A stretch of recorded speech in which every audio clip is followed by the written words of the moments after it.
sweet potato harvest day. We have been waiting a long time to do this. I actually started this morning. We have a lot of heavy rain coming in, so I'm gonna be trying to get these out. And I already got the vines pulled.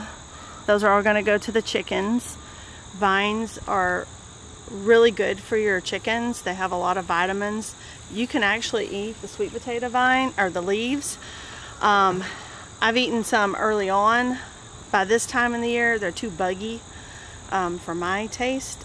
They also have a little bit tougher texture, but the chickens like them, and so they have a lot of vitamin A and things that are good for them. So they're gonna have these. We're gonna put these in their run, and they'll have a good time today scratching through all that.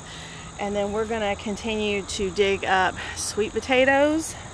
I already got a few. That's a nice size sweet potatoes, but I also have some that are smaller, but that's okay. I'll be excited. It looks, I mean, already it's better than what I got in my potatoes for my regular potatoes in the potato bag growing.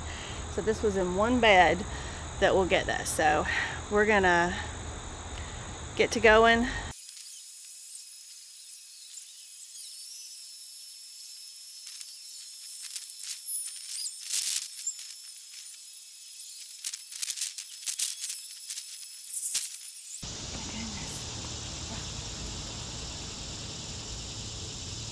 This is heavy.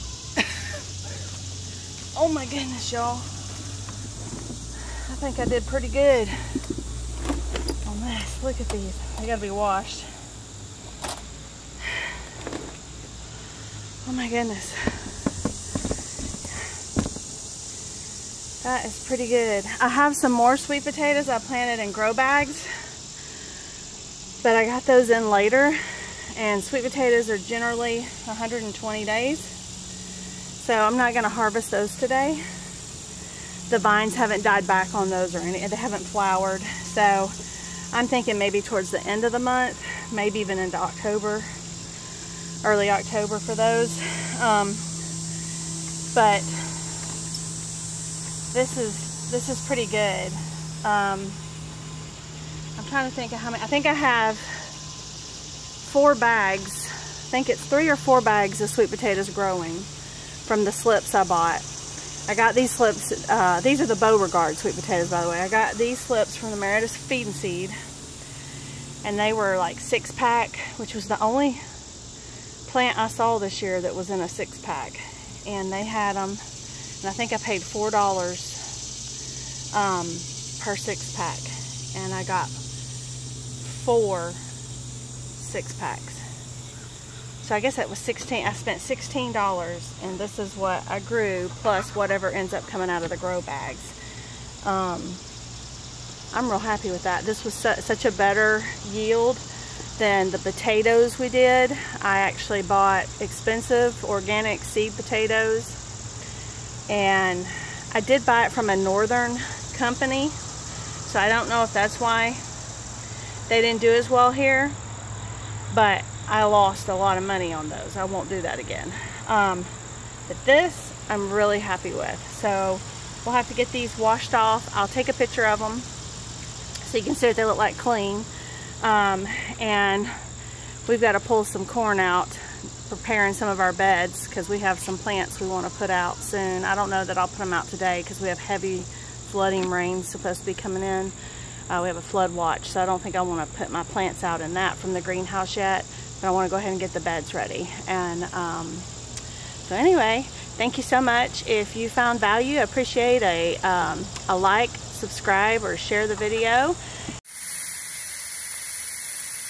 Y'all, I need Mr. Kitty to start standing watch out here in my greenhouse. I think I finally figured out what was eating my beets. And I thought it was weird because it was like most of the brassicas weren't getting nibbled on, but just the beets were getting nibbled on. And then yesterday we dug up all of our, well, not all, but most of our sweet potatoes out of one of our beds.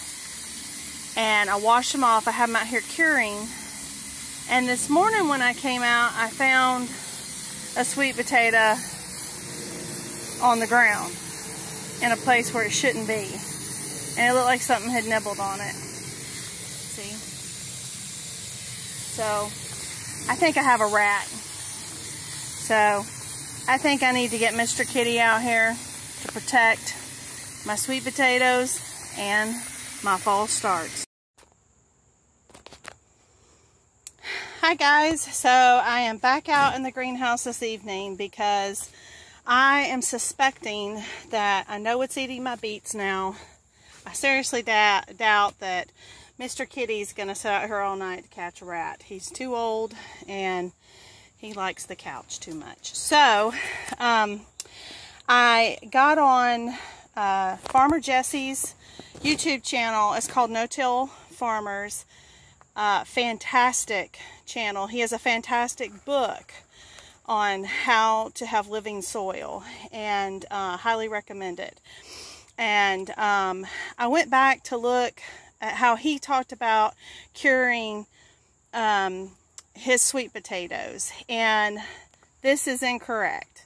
And also he said it's not necessary to wash them. I did wash them, but that was not necessary.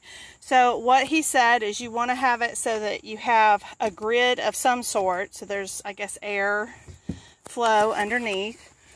And I'm just going to start laying out. Now he said like these little ones, that it's really good to leave in the soil, because he said all the creepy crawlies and things, they like to eat these. So if you get any like this, or smaller, really, this one I could still probably roast, and I plan to.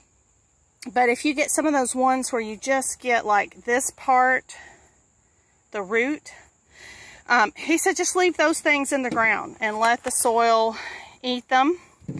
So I'm going to lay a layer of potatoes. And so you can see, these are kind of my smaller ones.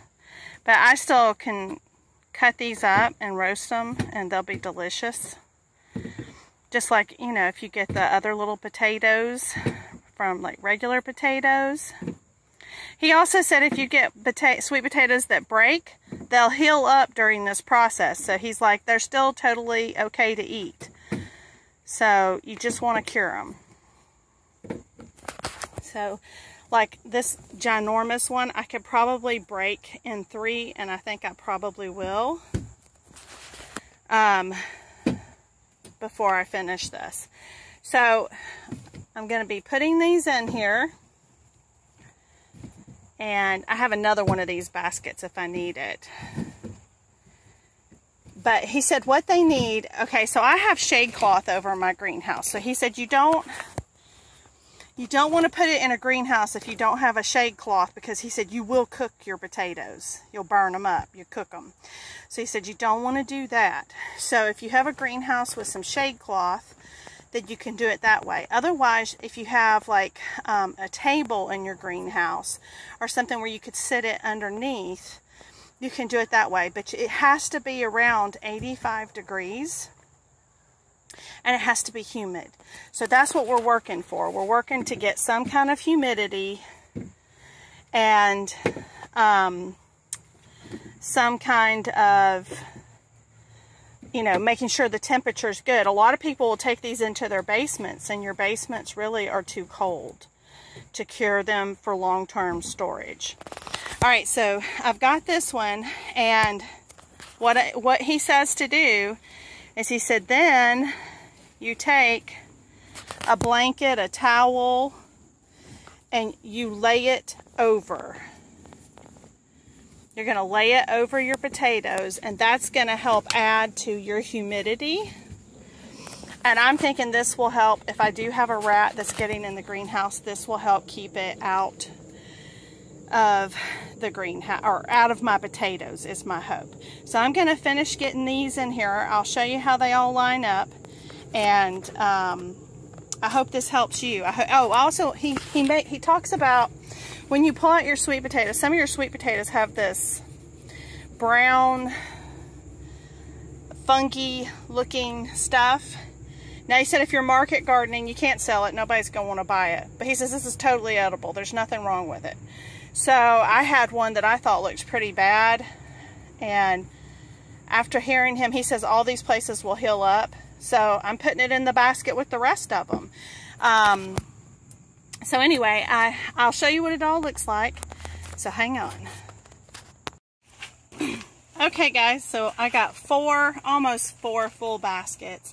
Matter of fact, I can probably take a couple out of this bag. And can you see I broke those ones that were wonky? There's several like that. I want those to heal up. And I think I'll take this one out. We'll put that there. So these are more evenly. They have room to breathe. It's still plenty warm out in the greenhouse, but remember, and yes, I live in Georgia, so it's humid, baby. But I'm gonna do the towel because where Farmer Jesse lives, he lives in Kentucky, so it's hot there too, and it's very humid there. So he still recommends putting that towel down because it's gonna keep that moisture close to your potatoes. And if we do dip down, you know, during this month of September, below that temperature that they like these at 85, the towel will help keep them warm. So I'm going to put my towels, I'm actually going to try to tuck them under to see if this solves what I think is my rat problem that has eaten my beets. You can see the tops of my beets. Doesn't seem to like the collards or the cabbages or any of the brassicas or even the lettuce. So, not a healthy. Apparently, rats like sweet things. So, and then I'm surprised that he hasn't messed with my pumpkins I had out here curing. So, anyway, I'm going to get these covered. I'll take a picture of them covered and I'll clip it in at the end of the video.